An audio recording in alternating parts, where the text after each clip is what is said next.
Now, say my name. E aí galera, Zaratustra aqui, vamos para o próximo capítulo do livro As 6 Lições, de Ludwig von Mises. O terceiro capítulo do livro dele é o intervencionismo. É bem simples de entender, até a mesma palavra já fala, né, o que quer dizer isso daí. É a intervenção do Estado no livre mercado. Então é como se fosse o livre mercado, ele vai funcionar como se fosse no capitalismo, mas o Estado ele vai intervir em certas coisas, né, em certos produtos, certos serviços, etc. Né, lá então o Ludwig lá ele argumenta que o intervencionismo é uma tentativa de conciliar a liberdade do mercado com o controle governamental, né? O governo ele tem ali certos interesses e ele quer, né, fazer ali um certo controle ou de determinados produtos ou serviços, como foi lá eu citei no socialismo lá, né, na China lá, ele controla lá certos setores, né, das indústrias, transporte, telecomunicações, etc. Aquilo ali é um intervencionismo, né? Aquilo ali é um exemplo de intervencionismo. Tem outros exemplos, tem o protecionismo também, que eu vou citar aí mais para frente. Mas basicamente aquilo ali é um intervencionismo. Mas não precisa ser daquela forma. Pode ser, por exemplo, tabelar um valor de algum produto. Imaginamos aí, por exemplo, quando teve problema aí daquela doença, né? Que não pode, que o nome não pode ser dito aí. E você precisa ali de vacinas e por algum motivo o governo não pode vender essas vacinas, não pode fornecer, aliás, e uma empresa quer vender essas vacinas e o Estado, ele entra no meio, né? Ele vai fazer ali um certo controle, vai tabelar o preço daquela vacina. E a gente sabe o que acontece quando a gente tenta controlar o mercado, quando a gente tenta tabelar alguma coisa, né? Algum produto ou serviço. Talvez aquela empresa ali vai chegar, né, à conclusão de que não compensa produzir aquele produto, seja porque a margem ficou baixa, a margem de lucro dele ficou incondizente com a dificuldade que ele tem. Talvez é uma coisa muito complexa de ser feita e fala, não, para ter só esse pouco lucro aqui não compensa. Talvez o preço tabelado fica abaixo da margem dele, então às vezes ele está tendo prejuízo se ele fornecer aquele produto daquele valor, e aí ele deixa de produzir aquilo. Isso é um grande exemplo de tabelação de preço. Então, o intervencionismo, ele causa distorções no preço. Imagina um seguinte exemplo, Von Mises fala lá no livro dele, ele dá um grande exemplo do fazendeiro produtor de leite. Ele vai produzir leite e por algum motivo aí, seja inflação, qualquer coisa, o leite começa a ficar caro, né? Seja escassez, alguma doença que ataca o gado, etc. Qualquer outro exemplo aí, imagina aí. E daí o governo fala o seguinte: o leite é de extrema importância para as crianças, principalmente os mais novos. A gente tem que dar o direito deles de beber leite. Né? O leite não pode ser caro, o leite tem que ser no máximo R$3 o litro. Vamos supor, né? Vamos dar um exemplo aqui, vamos colocar valor. E fala assim, tem que ser R$3 o litro. Não pode ser vendido mais do que isso para o consumidor final. Mas o produtor de leite, por algum motivo, seja alguma doença que está atacando o gado aí, como eu disse, e ele tem ali gasto com os remédios, alguma coisa assim, seja a própria alimentação do gado ali ficou mais caro, mais escasso por algum fator. E aí o leite tá tendo um custo para ele de R$3,50, por exemplo, R$3,50 para produzir um litro de leite. Então, como ele foi tabelado a R$3 para o consumidor final, é impossível esse cara aí, esse produtor, né, ele ter lucro. Então, se ele fabricar leite, se ele predispor a vender, ele vai ter prejuízo, ele vai estar pagando ali 50 centavos para a galera consumir aquele leite dele. Então, não faz sentido nenhum ele produzir leite. O que ele vai fazer? Bom, já que o leite está tabelado, já que o leite ele está sendo controlado, então eu vou produzir manteiga com esse leite, ou eu vou fazer coalhada, ou eu vou fazer iogurte, por exemplo. Ele vai escolher fazer outras coisas com leite, porque o leite não está compensando, ele está tendo prejuízo. O que vai acontecer? Resumindo, o consumidor final, aqueles que insistirem lá, ou quem conseguir produzir abaixo de R$3, vai vender a R$3. né? Mas o cara aí, nesse exemplo aí, que está tendo um custo aí de 3,50, ele não vai produzir leite. Então, a demanda, ela continua a mesma, tem a necessidade ali das pessoas beberem leite, as crianças, por exemplo, igual como foi dito aí pelo Estado, tem a demanda, porém, a oferta, ela vai abaixar drasticamente. Por quê? O cara não quer tabelar o preço, o cara não quer vender o leite dele a R$ 3, né? Ele não quer tabelação de preço. Então, ele vai fabricar outras coisas com esse produto e esse produto para o consumidor vai faltar. Então, não vai ter mais aquela quantidade que tinha de leite. E isso a gente sabe, né? Aqueles que conseguir vender até R$ 3 vai continuar, mas como nesse exemplo que eu dei aí, a tendência é que o produtor ele vai fazer outras coisas com aquela matéria-prima ali, com o leite, né? Ele vai escolher fazer outras coisas com ela. Então isso acaba impactando ali o livre mercado e aquele produto ali que às vezes era até comum e abundante vai começar a ficar escasso, né? Vai começar a faltar ali para a galera consumir. E isso, né, é um dos fatores do intervencionismo. A gente tem, por exemplo, o protecionismo. Imagina o seguinte, a Petrobras, o Brasil, produz lá os gases, os petróleos e tudo, né? Pega lá o petróleo e faz a fabricação de gasolina, essas coisas. E aí, como a gente tem um grande mercado lá fora, né? A gente tem lá os Emirados Árabes lá, grande produtor de petróleo, etc.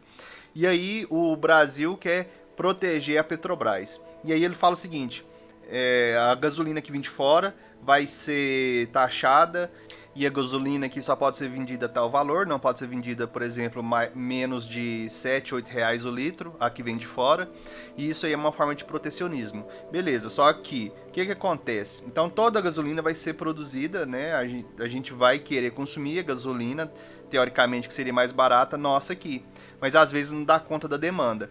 E como não dá conta da demanda, é impossível aquilo ali sair barato. Outro grande exemplo é a Zona Franca de Manaus.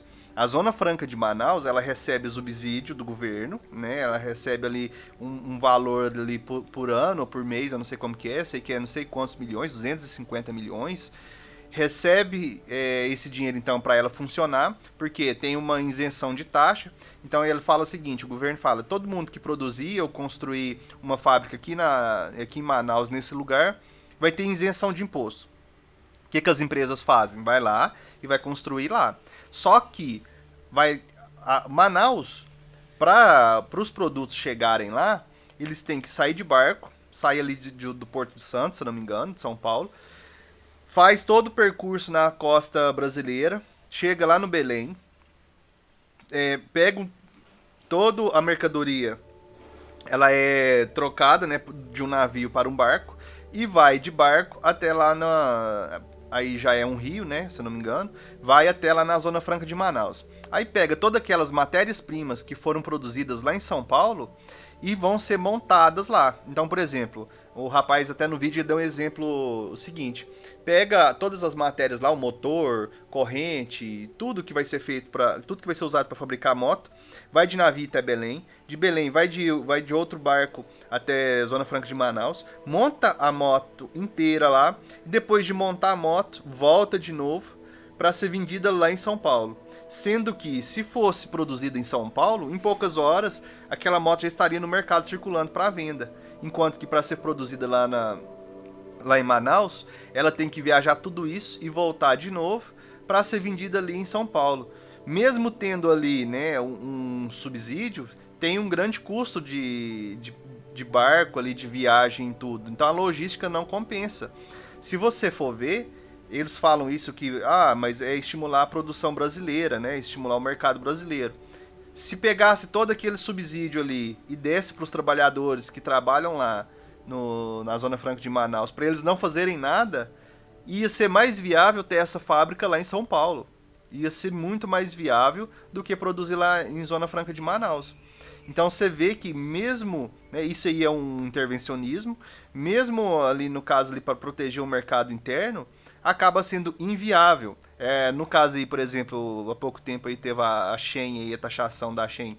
Isso é uma forma de protecionismo do mercado interno, né? Entre aspas, intervencionismo, porque na verdade isso é só arrecadação. a arrecadação de impostos, né? O governo tá taxando tudo que ele conseguir aí, porque tá ficando no vermelho. Então, você vê que o intervencionismo, ele não chega a ser um comunismo, porque ele vai ser ali em alguns setores, em algumas coisas específicas, né? O protecionismo, a tabelação de preço. Isso daí é prejudicial para o livre mercado. O mercado, ele pode ter ali, né? O intervencionista pode ter uma justificativa que vai estimular, por exemplo, os empregos lá em Manaus, mas se você for lá fora e comprar aquele mesmo produto e trazer, mesmo pagando a passagem, ele sai mais barato do que comprar aqui dentro do Brasil.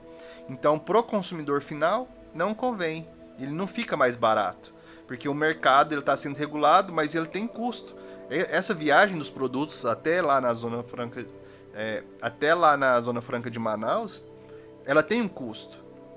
E esse custo vai ser repassado. Né? O famoso meme lá que quando você comprar fora você não vai pagar imposto, quem vai pagar é a empresa. Como se a empresa tiver tendo que pagar mais impostos, ela não vai repassar isso para o consumidor. É claro que vai. Ninguém vai trabalhar no vermelho.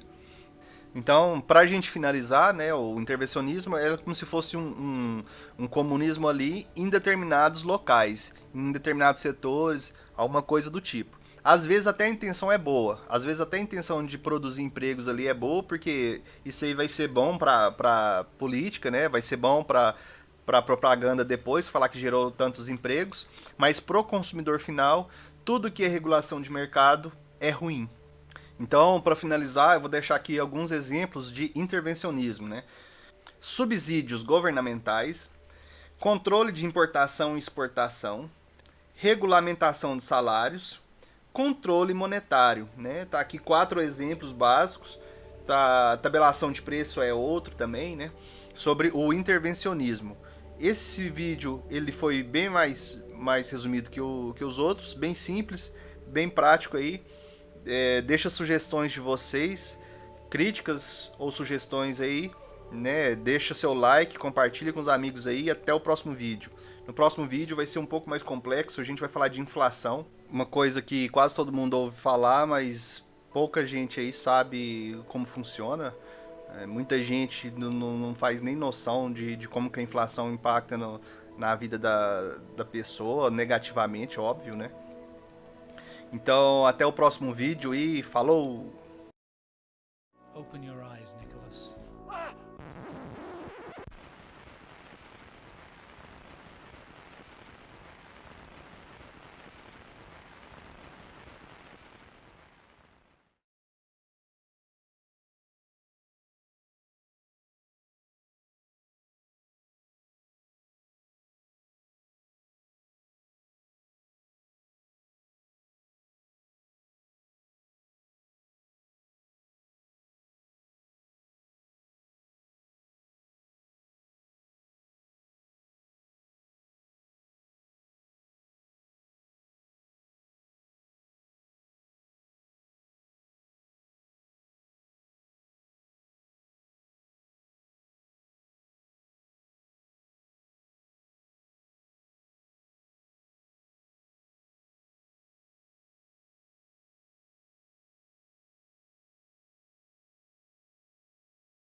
Open your eyes, Nicholas.